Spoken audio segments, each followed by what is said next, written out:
चीन और भारत एक बार फिर आमने सामने हैं। लाइन ऑफ एक्चुअल कंट्रोल से 8 किलोमीटर अंदर चीन ने अपना सैनिक शिविर बना लिया है। भारत ने चीन से बात करने की कोशिश की, लेकिन कोशिश नाकाम हो गई। अब लद्दाख की तरफ आर्मी की एक टुकड़ी रवाना हो रही है। 9 दिन हो गए। 9 दिन से चीन भारत की सीमा में बैठा है। लद्दाख की इन पहाड़ियों पर लाल सैनिक दिख रहे हैं। क्या चीन लद्दाख को भी छीन लेगा? 27 साल में ड्रैगन की ये सबसे बड़ी घुसपैठ है।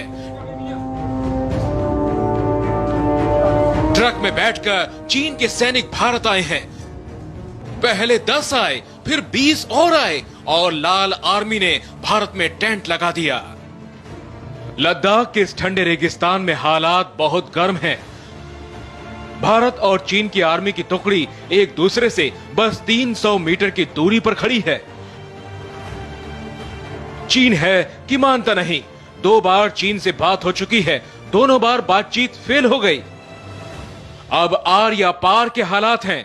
Our government will take every step to protect the national integrity of the country.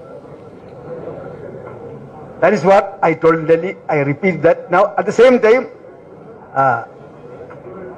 negotiations are going on at various levels to resolve the issue peacefully. At this stage, don't ask me further things. I don't want to say anything. Thank you. चीन ने जमीन छोड़ने से इनकार कर दिया है। भारतीय आर्मी के 2 गश्ती दल पहले ही पहुंच चुके हैं। अब सेना की एक और टुकड़ी को भेजने का फैसला हुआ है। भारत के रक्षा मंत्री बीजिंग जाने वाले थे और चीन के प्रधानमंत्री अगले महीने भारत आने वाले थे। अब यह यात्रा मुश्किल लग रही है। भारत ने चीन से तीसरी बार बात करने की कोशिश की, लेकिन चीन इस बात को मानने को तैयार ही नहीं है कि उसके सैनिक भारत की सीमा में दाखिल हुए हैं। 9 दिन पहले 15 अप्रैल 2013 का वो दिन था। लद्दाख के दौलत बेग ओल्डी में एक टेंट दिखा और इस टेंट में बैठे थे चीनी सैनिक। भारत में घुसकर बॉर्डर चीन की आर्मी ने अपना एक शिविर बना लिया था। ये खबर लद्दाख से दिल्ली पहुंची। भारतीय सेना में लद्दाख स्काउट्स को पहाड़ी युद्ध में महारत हासिल है। इसकी एक टुकड़ी को दौलत बेग ओल्डी सेक्टर भेजा जा चुका था। अगले ही दिन 16 अप्रैल को विदेश मंत्रालय ने चीन से बात शुरू की। पूर्वी एशिया मामलों के संयुक्त सचिव गौतम बंबावाले ने चीन के विदेश मंत्रालय से बात की।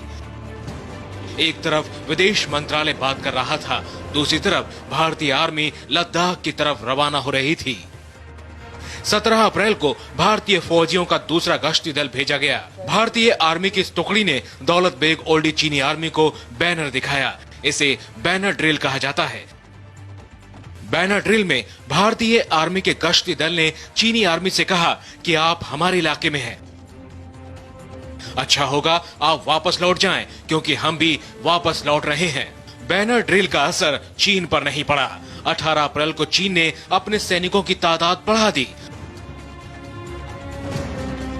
भारतीय सेना के बुत्रे से कैंप के पास चीनी सेना की टेंट में पीएलए फौजियों की तादाद बढ़कर 30 हो गई। एक तरफ चीन घुसपैठ बढ़ा रहा था, दूसरी तरफ बातचीत भी फेल हो गई।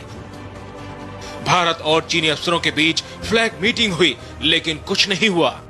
उसमें पूर्ण रूप से हम संतुष्ट नहीं हैं कि जो कार्रवाई हो रही है उस कार्रवाई से एक जो समस्या उत्पन्न हुई है उसका समाधान स्पष्ट रूप से आए। तो अभी हम संतुष्ट नहीं हैं, लेकिन अभी चर्चा में है, बातचीत चल रही है। तो ऐसा नहीं है कि इसको लेकर कोई विशेष चिंता इस समय व्यक्त करने की आवश्यकता है। दिल्ली में विदेश सचिव रंजन मथाई ने चीन के राजदूत वेई वेई को बुलाया और कहा चीन अपने सैनिकों को वापस बुला ले। 19 से 21 अप्रैल तक चीन टस से मस नहीं हुआ। भारत का गश्ती दल भी लद्दाख में जमा रहा। 17 तारीख से हर रोज चीनी आर्मी को वही बैनर दिखाया गया। बैनर दिखाकर कहा गया आप वापस लौट जाएं, हम भी वापस लौट रहे हैं। चीन के सैनिक नहीं लौटे। लेकिन चीन ने जो कब्जा किया, मैं बोल रहा हूँ 8 साल से लगा था। इसको गंभीरता से क्यों नहीं लेते? हाँ, उसके अंदर रिकॉर्ड है।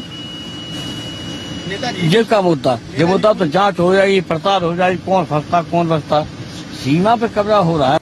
अब आई 22 अप्रैल की तारीख। पहली बार चीन के विदेश मंत्रालय ने अपनी बात खुलकर सामने रखी, लेकिन जो कहा वो बड़ा चौंकाने वाला था। चीन ने कैमरे पर कहा, चीनी आर्मी के गश्ती दल ने वास्तविक नियंत्रण रेखा को नहीं तोड़ा है, भारत में घुसपैठ नहीं हुई है। ये चीन का झूठ था। भारत के पास घुसपैठ की तस्वीरें हैं। चीनी आर्मी लद्दाख में दिख रही है, चीनी आर्मी के टेंट दिख रहे हैं। ये हालत आर पार की थी। तनाव खत्म करने की एक और कोशिश हुई। 23 अप्रैल को सुबह 10:30 बजे फ्लैग मीटिंग फिर शुरू हुई। 5 घंटे तक मीटिंग चली। भारत ने सारे सबूत दिखाए। चीन से फिर वापस लौटने को कहा गया, लेकिन चीन नहीं माना। दूसरी फ्लैग मीटिंग भी फेल हो गई। इस मुद्दे को उठाना चाहिए, क्योंकि ये बार बार होता है। अरुणाचल में कभी करते हैं, कभी लद्दाख में करते हैं, कभी पेपर वीसा देते हैं, कभी, और पूरे भारत के आसपास के सभी देशों में अपना प्रभाव बढ़ाने का भी चाइना जिस तरह से प्रयास कर रहा है, तो ये सारी घटनाओं को एक साथ समूचे रूप में देखना चाहिए। और इसलिए तुरंत चीन की सेना जहां घुसपैठ की है उन्होंने वहां से हटे, इसके लिए सारे कदम, सार्थक कदम उठाने चाहिए। तनाव के हालात में एक और बड़ी बात हुई। भारत के army chief general Bikram Singh Jammu Kashmir पहुंचे। आज भी वो जम्मू कश्मीर में ही है। इस वक्त लद्दाख के दौलत बेग ओल्डी में भारत और चीन के सैनिक आमने सामने खड़े हैं। चीन के सैनिक कैंप से सिर्फ 300 मीटर दूर भारतीय सैनिकों का शिविर है।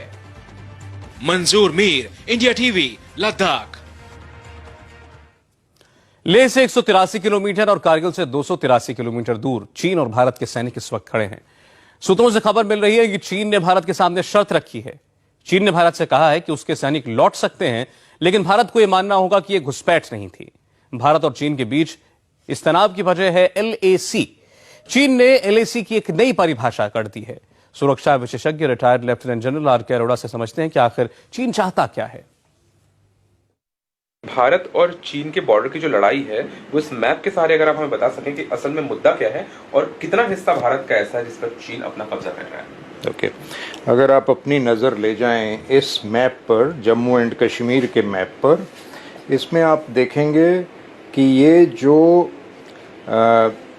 2 बजे की लाइन में एरिया जो बाहर की तरफ निकल रहा है, ये है अक्साई चिन का एरिया। और इसकी अहमियत ये है कि चीन के लिए स्ट्रेटेजिकली बहुत इम्पॉर्टेंट है। तिब्बत और जिनजियांग एरिया को कनेक्ट करता है, इसके बीच में से जाना पड़ता है। और ये आप लाइन देख रहे हैं जो कि इन्होंने हाईवे बनाया, जिसके बारे में हमें कोई खबर नहीं रही 1959 तक। और ये आगे काराकोरम हाईवे पाकिस्तान में जा रहा है और आगे ग्वादर पोर्ट को कनेक्ट करता है।